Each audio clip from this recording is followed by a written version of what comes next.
Assalamualaikum warahmatullahi wabarakatuh.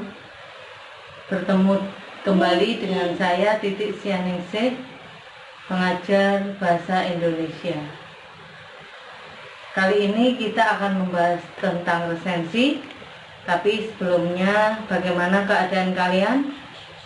Sehat-sehat kan?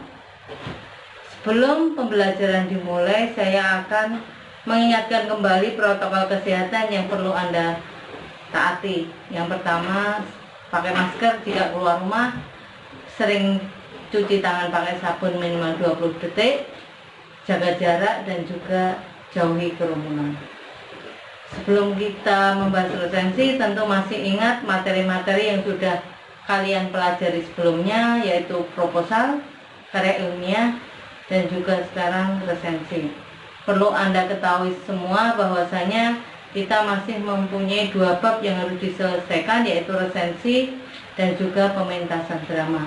Maka dari itu, Bu Titi berharap materi-materi yang akan kita pelajari di sini bisa dipahami dengan baik, sehingga untuk materi selanjutnya akan kita pelajari dengan mudah pula.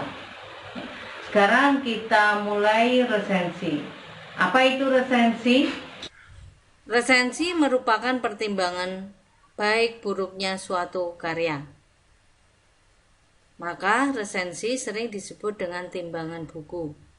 Karena memang resensi untuk menimbang buku itu baik atau buruk. Dalam membuat resensi, kita harus objektif sesuai dengan kualitas buku. Jadi penilaian terhadap buku tersebut harus objektif, tidak boleh subjektif.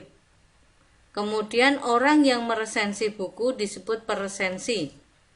Adapun tugas penulis resensi adalah memberikan gambaran kepada pembaca mengenai suatu karya apakah layak dibaca atau tidak. Struktur resensi. Untuk membuat resensi tentu dibutuhkan pengetahuan tentang bagian-bagian resensi atau sering disebut dengan struktur resensi. Adapun struktur resensi bisa kita lihat di sini. Yang pertama ada judul resensi. Kemudian ada identitas buku yang diresensi. Yang ketiga ada pendahuluan. Yang keempat ada inti atau isi resensi. Yang kelima ada keunggulan buku. Yang keenam ada kekurangan buku. Dan yang ketujuh ada penutup. Dari unsur-unsur ini mari kita bahas satu persatu di bagian selanjutnya. Yang pertama judul resensi. Perlu diketahui bahwasanya judul resensi di sini berbeda dengan judul buku. Namun demikian ada kalanya peresensi menuliskan judul resensi sesuai dengan judul buku. Itu diperbolehkan. Namun pada dasarnya judul resensi itu merupakan gambaran isi buku yang diresensi. Jadi dengan membaca judul resensi, sedikit banyak kita sudah bisa mengetahui isi buku yang diresensi tersebut. Yang kedua, di sini ada identitas buku yang diresensi. Identitas buku yang diresensi berisi tentang informasi buku tersebut. Penulisannya biasanya dimulai di tengah margin atau diawali dari tengah. Kemudian apa saja yang ada dalam identitas buku? Identitas berarti mengenali buku. Ya, berarti di sini kita menuliskan hal-hal untuk mengenal buku tersebut. Di antaranya ada judul buku, kemudian nama pengarang, ada penerbit, tahun terbit, kota terbit, tebal buku, dan sampul. Ya, ini merupakan hal-hal yang bisa kita tuliskan dalam identitas buku. Ya. Dalam sampul ini bisa dituliskan misalnya gambar sampul, warna sampul, dan seterusnya.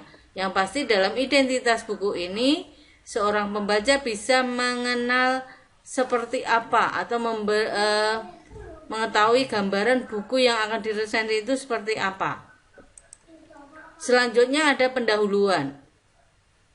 Pendahuluan merupakan bagian yang diawali dengan memperkenalkan pengarang dan buku-buku kepengarangannya.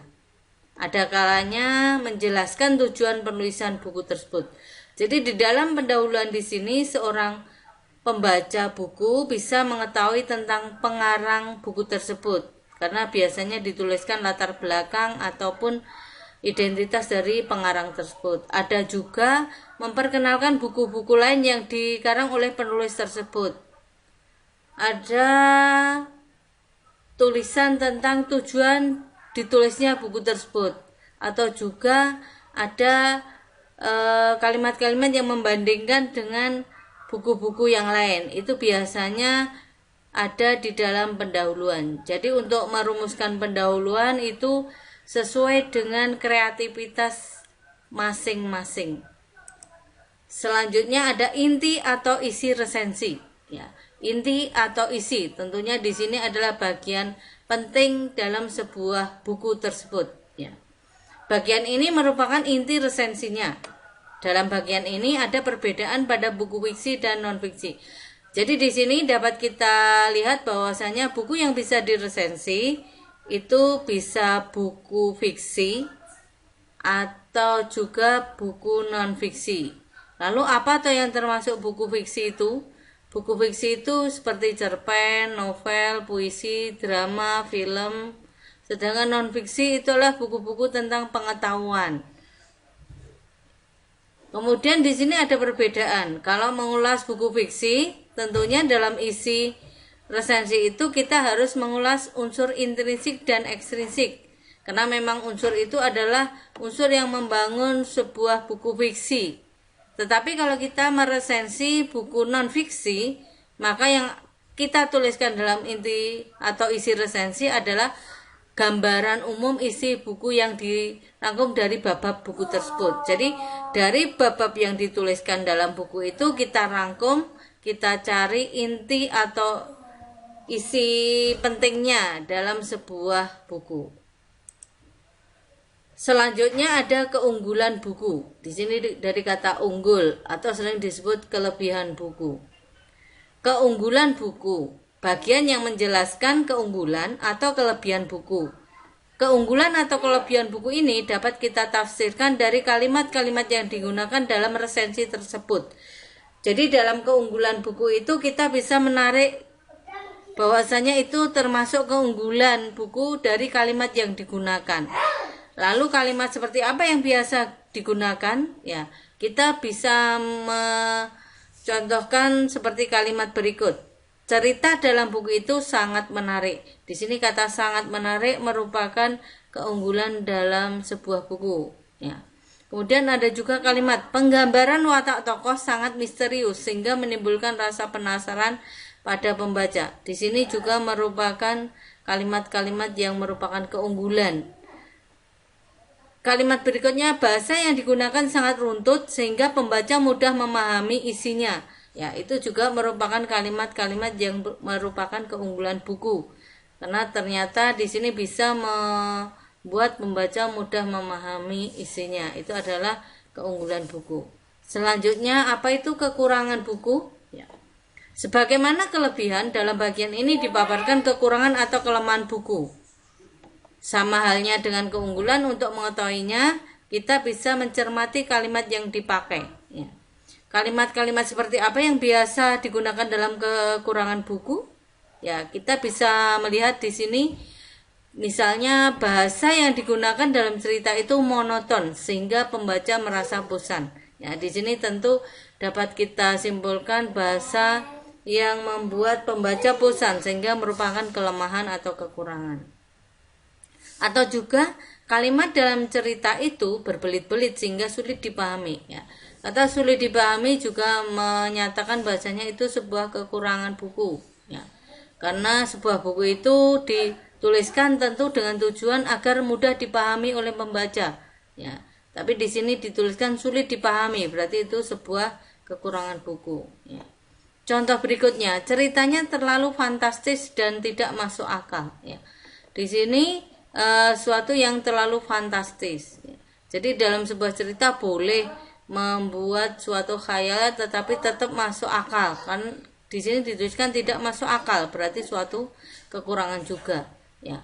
Kalimat berikutnya misalnya penggambaran watak tokoh kurang jelas, sehingga pembaca kurang bisa membedakan watak tokoh yang satu dengan yang lain. Ya, di sini juga merupakan kekurangan, karena ternyata watak tokoh yang digambarkan itu membuat pembaca sulit untuk membedakan karakter tokoh satu dengan karakter tokoh yang lainnya. Yang terakhir adalah penutup. Penutup resensi biasanya berisi keterbacaan dan kebermanfaatan buku tersebut. Maksud dari keterbacaan yaitu bahwasanya di dalam penutup itu sering kita temukan kalimat-kalimat simpulan dari sebuah buku tersebut. Jadi seperti contoh, buku ini sangat cocok dibaca oleh siswa SMA, yaitu merupakan keterbacaan. Atau juga kebermanfaatannya bisa kita lihat dalam kalimat, buku ini sangat bermanfaat bagi siswa yang ingin berinovasi dalam membuat kerajinan tangan. Ini merupakan kesimpulan tentang kebermanfaatan. Dan juga kalimat berikutnya bisa kita baca, buku ini akan menambah wawasan siswa perihal hidup sehat. Dan masih banyak lagi kalimat-kalimat penutup yang bisa kita temukan tentang keterbacaan dan kebermanfaatan sebuah buku dalam resensi. Demikian ulasan tentang resensi. Semoga ulasan ini bisa menambah pengetahuan Anda. Dan jangan lupa setelah menonton video ini silahkan Anda buka tugasnya dan diselesaikan sebagai tugas bab resensi untuk menambah nilai kalian. Demikian video pembelajaran tentang resensi. Semoga bermanfaat. Wassalamualaikum warahmatullahi wabarakatuh.